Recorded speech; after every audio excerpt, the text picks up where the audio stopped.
Don't allow your coping mechanism to turn into habits. Don't turn your coping mechanism to habits.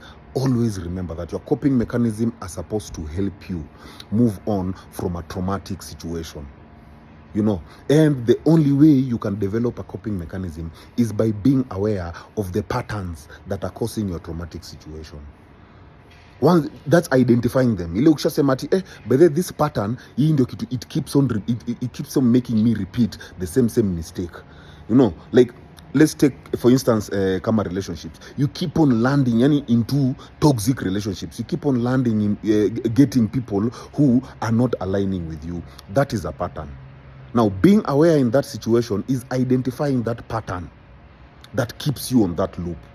Once you've identified that pattern, the step for growth is by developing a coping mechanism to cut off from this pattern. So that you can begin to embrace growth. Once you've become self-aware of your pattern and you've cut off, developed that coping mechanism to help you grow, then now drop that coping mechanism and become this person that you've grown.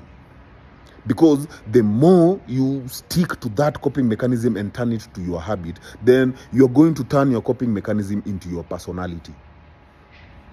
So if your coping mechanism imekuwa like as in let's still stick to relationships. So if your coping mechanism ya relationship imekuwa ni unajua like shutting people out, then utakuja unatumia hiyo coping mechanism. If you turn it into a habit, inakuwa sasa your personality ile you are actually an introvert. But in real sense you are not an introvert. You are afraid of people coming close because of the previous experience you had by letting people in. But that's not your personality. That's just a coping mechanism. You're supposed to drop that. Once you've learned, you're like, okay, this is how I get hurt. This is how anytime I'm in a relationship, this is why I get hurt. Once you identify that pattern, that's awareness. Then that's where now the coping mechanism becomes like, hey, right now, let me take some time off so that I can gather myself. Once you take some time off with that, you now move to growth. When you move to growth, you drop that coping mechanism and now go to growth. Never be comfortable on that coping mechanism stage. Never. Guys, heal. Usione ati kukuwa aware. Being aware is not growth. Being aware, you have to be aware, then now grow.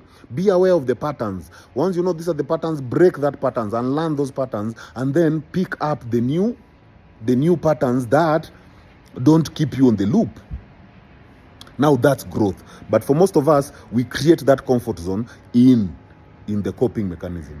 Guys, don't allow your coping mechanism to be your habit. Heal, my people.